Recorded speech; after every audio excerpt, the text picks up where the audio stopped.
Сәлеметсіздер ме, құрметті көрермендер? Бүгінгі тақырып кіріс пен шығысты қарапайым жолмен есептеу. Орташамыз және осындай кесте құрамыз. Бірінші, яғни бұл жерде табиғи өнімдерді сату арқылы пайда табу. Бір ай көлемінде қаржы жоспары. Атауы май, саны, орташа бағасы, жалпы сумасы. Кіріс, яғни 200 килограмм май сатамыз, шығын 200 килограмм май сатып алуымыз керек. Орташа бағасы 3500 делік. Өзіміз сатып аламыз 2800 теңгеге. 200-ді 3500-ге өтеміз 700 мың теңге. 2800-ді 2-ге өтеміз 560 мың теңге. 700 мыңнан 560 мыңды аламыз 140 мың теңге. Бұл пайда. Осылай бәрін есептеп шығамыз.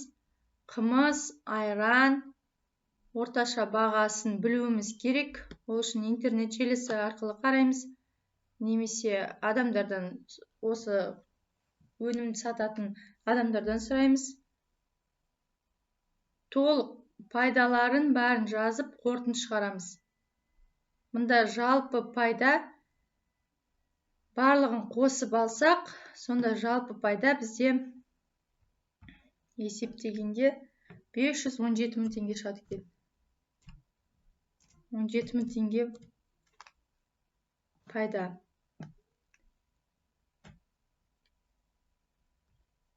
Енді одан салықты, жолға және жалдамалы орынға кеткен ақшаны алып тастаймыз. Есептегенде жалпылай есептейміз 182 мың 770 теңге. Аламыз. Сонда 334 мың 230 теңге.